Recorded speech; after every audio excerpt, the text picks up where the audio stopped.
Hybrid বীজ আমাদের মাটিকে বেঁধেছে শেকলে, কিন্তু এই শেকল ভাঙা কি অসম্ভব? না, মুক্তির পথ আছে আমাদেরই হাতে।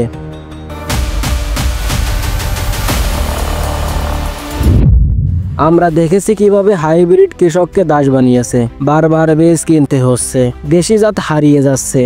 মুক্তির প্রথম পথ হলো দেশীয় বীজকে আবার ফিরিয়ে আনা। যদি গ্রামে গ্রামে কৃষক নিজেরাই বীজ সংরক্ষণ করে, কোম্পানির কাছে আর দাস হতে হবে না। মাটির প্রাকৃতিক শক্তিকে ফিরিয়ে আনতে হবে, রাসায়নিক নির্ভরতা কমাতে হবে। হাইব্রিডের প্রসেস আসলে কোনো মহাগোপন বিষয় নয়, কিন্তু কোম্পানিগুলো এগুলোকে গোপন রেখে কৃষককে বারবার বীজ কিনতে বাধ্য করছে। অথচ সরকার চাইলে এই প্রযুক্তিকে উন্মুক্ত করতে পারে, কৃষককে ট্রেনিং দিয়ে, সহায়তা দিয়ে নিজেদের হাতে উন্নত বীজ তৈরি করা সম্ভব। আমরা যদি দেশীয় বীজ ফিরিয়ে আনি, হাইব্রিডের প্রসেস প্রকাশ করি, কৃষকের হাতে জ্ঞান ও ক্ষমতা ফিরিয়ে দেই, তাহলেই আসবে মুক্তি।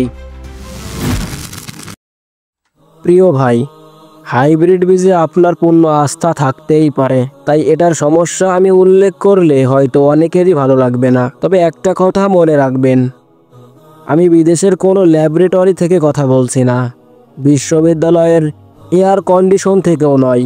আমি কথা বলছি সেই কৃষকের ঘর থেকে, যে প্রতিদিন মাঠে নেমে বাস্তবতার মুখোমুখি হচ্ছে। হাজারো কণ্ঠের ভিড়ে হয়তো আমার কণ্ঠ পৌঁছাবে না, কিন্তু সেদিন আমি অন্তত এতটুকু বলতে পারবো, রব্বে কারিম, আমি চেষ্টা করেছিলাম। নতুন সিরিজ শুরু করতে যাচ্ছি ইনশাল্লাহ।